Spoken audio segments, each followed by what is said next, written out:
Jā, nu nav nekāds 1. aprīlis, nē, 30. oktobris, un Juris un Ilze ir atgriezušies. Juris un Ilze ir bijuši Indijā, un šorīt mēs esam, tā kā arī man bija visas iespējas pusdienu laikā iesākt, visu darbošanos ar Indijas ceļotāju dienas grāmatu, tad Juris un Ilze ir ieradušies pie mums ciemos, ir atgriezušies, un pirmais jautājums man bija, kā tā var būt, ka ierodas bāli cilvēki mājās no Indijas? Nu, mēs diezgan daudz pavadījām vispār laiku mašīnā, tur bija diezgan gari pārbraucieni un tā, bet vispārībā tur tā saule bija tāda jocīga dūmakaina. Bet silts bija? Silts bija, no rītiem bija vēss, teiksim tā, 22 grādi un tā pa dienas vidu. Kaut kur ap 3, 4, tad sasniedz 35, 37 grādi. Mēs ielidojām Delī 4 no rīta, un tad mūsu gids teica, piedodiet, mums ir augsti, mums ir sākusies ziema. Man jau bija to brīdi jau labi. Tad, kad palika 33, bija vienkārši lieliski, bet tas nav Latvijas karstums, tas ir savādāks, jo tur ir savs gaiss, un bija vienkārši burvīga temperatūra. Es baudīju, man patika tas. Jā, un vēl mums ļoti paveicās ar mašīnu, izejot no tā, kādas tur ir mašīnas uz ielas, jā, neizteikšos, jā, bet mums tiešām paveicās ar mašīnu. Mašīna mums bija vietējā ražojuma Mantra. Grūti pateikt, ko viņi var salīdzināt, bet tas bija tāds džips. Viņam bija diezgan mazs noskrējiens, ādas sēdekļi, kondicionieris, indiešu mūzika. Viņam bija pats poguļi, kas citām mašīnām nebija. Vai arī, ja bija, tad nolocīti, lai viņas neviens cits neapskādē. Kas tad bija lielākais iespējas no visas ceļojuma? Tur ļoti daudz skaistas vietas ir, ko mēs apmeklējām. Es, protams, visus tos nosaukums neatceros, varbūt tās Ildes tur vairāk atcerās, jā. Bet tas Tažmahals, tas bija agrā. Tā bija laikam 3. diena. Tā bija 3. diena. Tā kā mēs tur ieradāmies, tad žēl tur nedrīkstēja filmēt. Mums ir tikai tā bildes. Tur skrēja skudriņas tiešām. Tā bija vienīgā vieta, kur nekad jūs neredzēsiet nevienā bildē, kāds izskatās, lai arī profesionāls fotogrāfs viņu ir fotografējis. Nekad jūs neredzēsiet, kāds tas tā ir vienīgā vieta, kas tiešām bija jāredz dabā, jo viņa ir veidota no marmora, kas ir puscaurspīdīgs, un veidota inkrustācijas metodē, un tur ir iestrādāti pusdārgakmeņi, un viens no šiem pusdārgakmeņiem oranžā krāsā viņš saulē spīd un atspīd, un līdz ko uzspīd saulīte, tas viss mirdz. Bildē šo mirdzumu nevar parādīt. Tas arī tas, ka tas ir brīnums, ka viņš ir uzcelts, ka viņš ir cik garš, cik plats, un tu ieraugi, man bija asaras, es stāvēju un raudāju. Gidam tas arī bija liels pārsteigums, bet mūsējais gids, viņš bija jau apmēram pāris reizes ticies latviešu sievietēm, tad viņam bija nostāja tāda, latviešu sievietes raud 2 reizes, tad, kad ir ļoti laimīgas vai ir ļoti, ļoti bēdīgas. Indiešu sievietes aiz laimes neraud, un tad tas bija tā. Jā. Mums gāja tā Indijas akcija, un ļoti daudz cilvēki vēl aizvien netic, ka kāds var ņemt un vienkārši to novinnēt. Kā jums tas vispār izdevās? Es nezinu. Mēs vienkārši izdomājam, ka vajadzētu piedalīties. Man nav tā, ka man ir veicies loterējās vai kaut kur tam līdzīgi.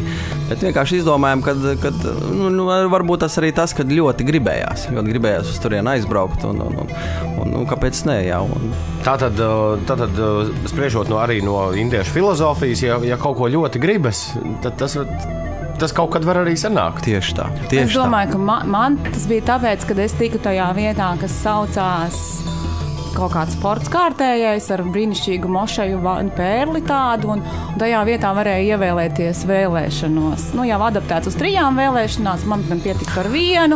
Es domāju, ja man tā vēlēšanās piepildīsies, tad tikai tāpēc es nokļuvu šajā ceļojumā.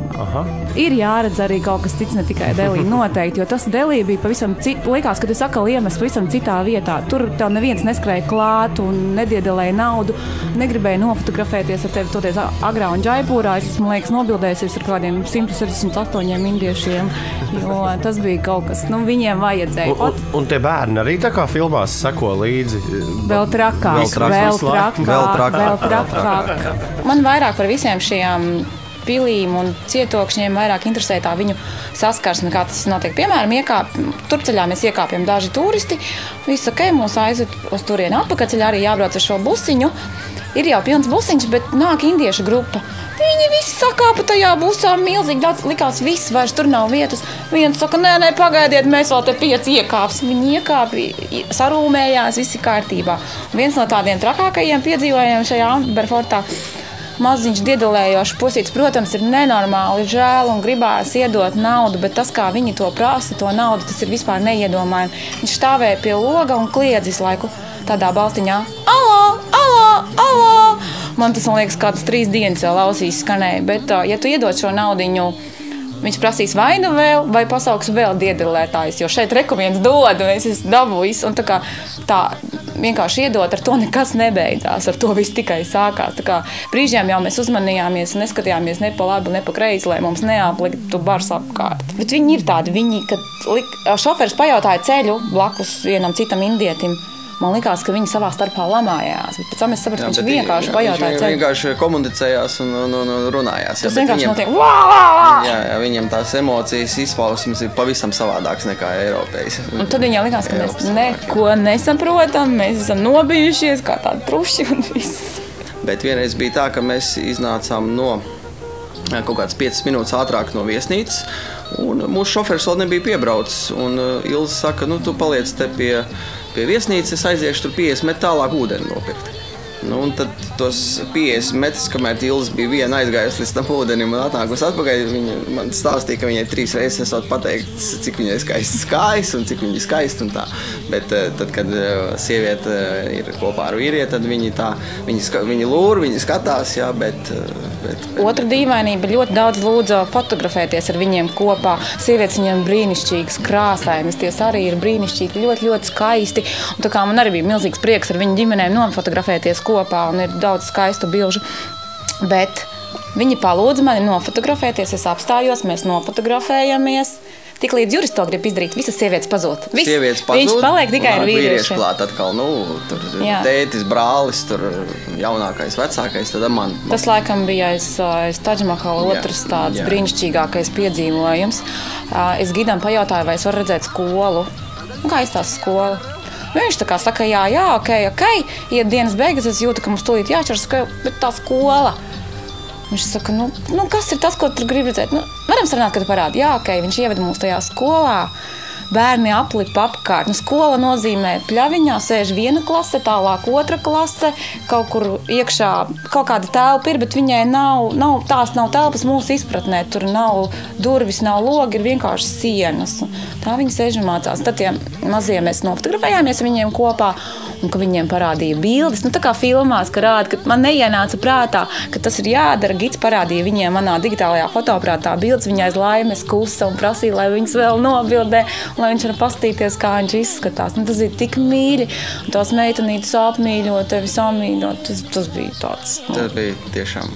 Mēs ceļojām ar milzīgu džipu, kas Džaipūrā un agrā bija kaut kas wow. Viņi tādu, šausmīgi daudz tādu nebrauc vairāk, rikšas, tuk un visādi citādāk transporta līdzekļi. Tad mēs bijām slaucamās govis, kuras arī mēs tika vesti uz labākajiem restorāniem, uz dārgākajiem veikaliem. Ja tu māki pateikt nē, ja tu māki kaulēties, tu tiešām vari nopirkt daudz labas, lētas lietas. Bet tā kā es to nemāku, tad mūs arī kāsa pamatīgi. Lai gan mēs tur arī vienā veikalā, tekstilu veikalā, tur palūdzām, protams, kaut kādu atlaidi, mums tur uztaisīja atlaidi, bet vienalga tur tās vietas, kur mūs veda. Viņi ir viltīgi un bezkalnīgi, un ja tu esi pretī bezkalnīgs, tad viss ir kārtībā. Pēc tam, bet tas ir normāli, tā kaulēšanās ir viņu sastāvdaļa, lai arī pirmajā brīdī liekas, viņš tev nemūžam nepieļaus lētāk pārdot šo lietu, un tas jau tā ir lēti, ko tu iedomājies. Ar to mums bija problēmas. Bet, tiešām brīnišķīgā restorānā mēs varējām paēst. 5 lati, tas ir daudz. Tas jau ir ar dzērienu klāt, jau ar alu vai ar kaut ko, vai vīnu. Tas tiešām jau ir, tā kā jau dārgais gals, un mēs esam izbaudījuši luksus klasi. Jā, un vēl ko es tur varu pateikt par satiksmi. Satiksmi tur ir vienkārši traka. Tam, kuram ir skaļāka taure, tas ir lielāks braucējs un saucamais krutāks, ja? Bet signāli viņi tur lieto visu laiku. Vajag vai nevajag, viņi visu laiku taurē un taurē. Citreiz pat apskaties uz to šoferi, kaut kādu blakus šoferi, viņš brauc, viņš skatās vispār uz citu pusi.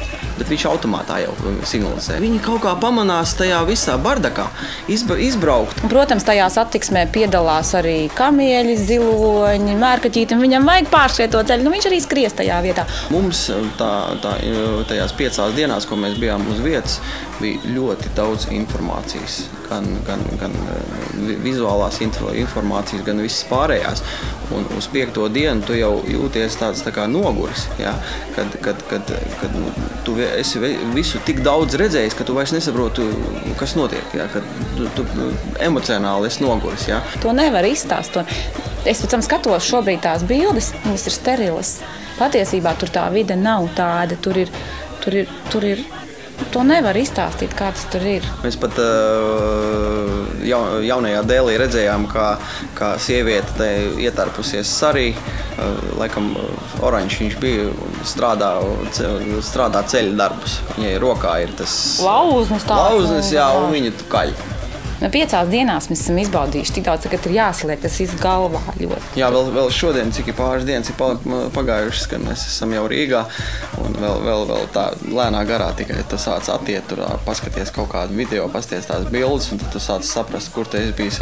Pirmā diena bija, vispār, kad mēs lidojām jau uz Rīgu, tad pirmā diena bija tā, kad vispār nesaprotu, ko tu esi redzējis. Tik daudz visa tās emocijas. Es esmu ļoti priecīgs, ka Juris un Ilze ir atgriezušies no Indijas sveiki un veseli. Un droši vien nākamreiz, kad atkal mums būs akcija, diez vai mēs uz Indiju vēlreiz kādu sūtīsim. Man šķiet, ka jūs būsiet pirmie ierindā, kas arī gribēs tajā piedalīties. Noteikti. Kāpēc ne? Vēlreiz un pēdējo reizi apsveicu jūs ar lielo laimestu un lai jums veicas. Un, protams, turpiniet klausīties Radio SVH. Jā, paldies vēlreiz SVH, paldies visiem, kas mūs atbalstīja. Paldies radiem, paldies draugiem, kas sūtīja īziņas, interesējās par mums, kā tur iet. Un paldies manai draudzenei Ievai Kampānei. Viņa, man liekas, ka tagad dzird. Un galvenais paldies Ilzei, ka viņa man spēja izturēt 6 dienas. Lielas paldies jums un, dargie draugi pie radioaparātiem Juris un Ilze, kas vinnēja ceļojumu Indija divatā. Šeit Radio SVH bija ciemos pie mums šorīt 11:45.